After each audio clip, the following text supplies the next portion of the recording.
Bribda Helmi Apriansyah, anggota Satuan Samapta Polresta Bandar Lampung, meninggal dunia dalam kecelakaan lalu lintas yang diduga dipicu kecepatan tinggi.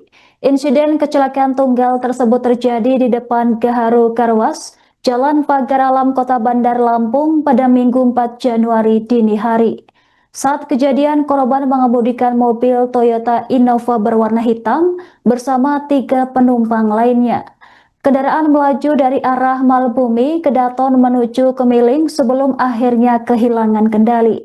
Kabar ini dikonfirmasi oleh pemilik Gaharu Karwas bernama Wiryawan Saputra. Di tikungan sebelum lokasi kejadian, mobil diduga melaju kencang dan mengalami oleng. Mobil kemudian mengambil jalur kanan dan menghantam gazebo serta tiang listrik di depan Gaharu Karwas. Benturan keras menyebabkan kendaraan nyungsep ke arah gazebo dan mengalami kerusakan parah di bagian depan. Akibat kecelakaan tersebut, gazebo ruang tunggu Gaharu Karwas rusak berat dan tidak dapat digunakan kembali.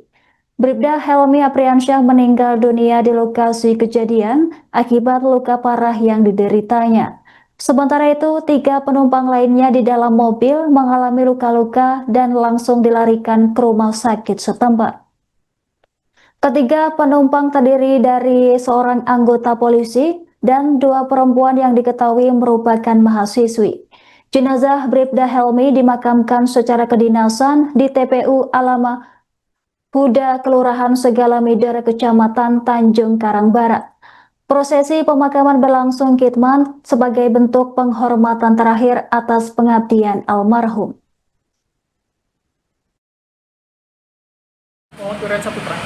Bang, yang kita ketahui kronologi untuk kecelakaan tempat itu gimana sih, Bang? Berawal itu dari jam 4 subuh itu dapat telepon saya kan, mobil itu melaju kencang dari arah MBK ke arah Kemiling. Pas sampai tikungan di situ, mungkin saya juga kurang tahu, mungkin posisinya ngebut banget itu, agak oleng, dia mengambil jalur ke arah kanan, sehingga yang dituju itu gazebo saya, langsung ke arah itu dan wilayahnya di samping gazebo itu gardu listrik. Jadi mobil itu masuk di antara gazebo saya dan diserempet gardu listrik di situ.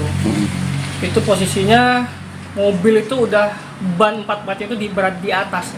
Bukan di bawah tanah lagi dia, udah ke atas, dia udah nyangkut ke atas, terbang. Kalau kerusakan apa aja, Pak?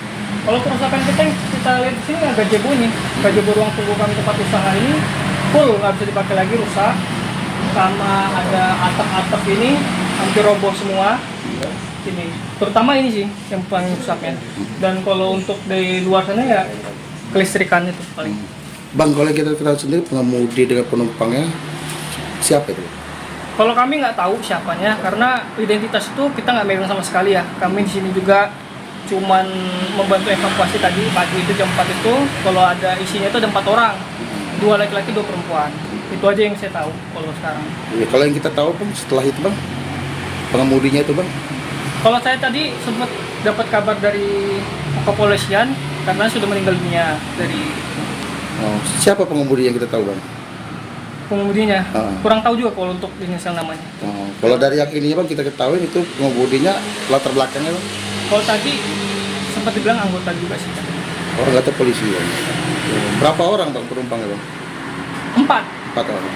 2 laki-laki 2 perempuan. Yang 2 orang laki-laki itu latar belakangnya? Kurang tahu saya kalau 2 orang laki-laki. Coba informasi baru tahu dapat 1 itu aja karena meninggal dunia dan dia seorang polisi satu itu. Kalau yang untuk 3 lainnya kami nggak tahu untuk latar belakangnya apa, kami nggak tahu, belum tahu. Anggota polisi itu, Bang, supir? 1 ya, supir yang ketahuan tadi. Yang meninggal? Ya barusan tadi ya. Dan itu. Untuk ketiga korban yang kita rawat itu yang memang cedera berat, cedera kepala berat, dan sudah masuk rawat ruang intensif.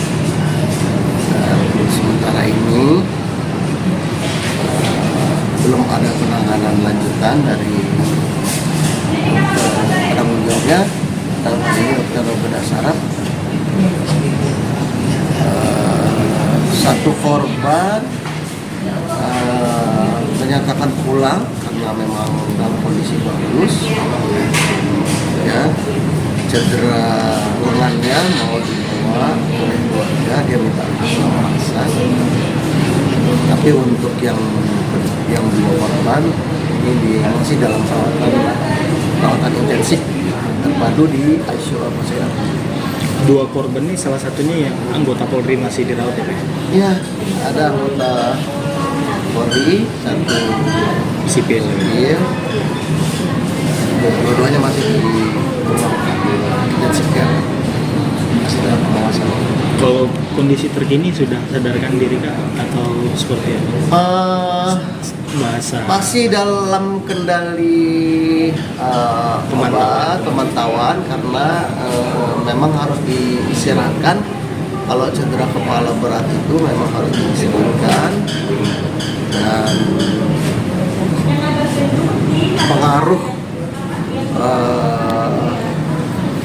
stres ini yang membuat penilaian untuk tingkat kesadarannya untuk agak sukar dinilai. Tapi laporan terkini bahwa tingkat kesadarannya sudah mulai ada respon, baik refleks maupun gerak motoriknya.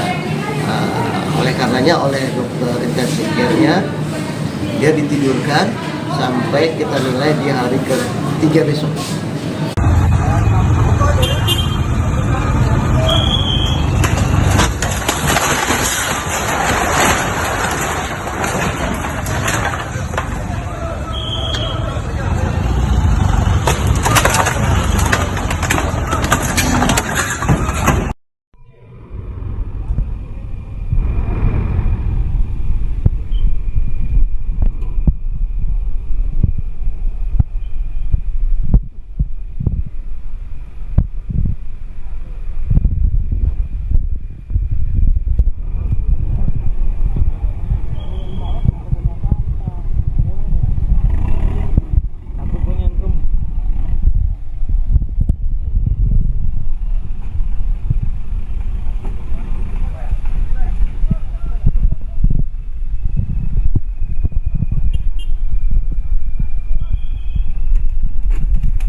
Download Tribun X sekarang, menghadirkan lokal menjadi Indonesia.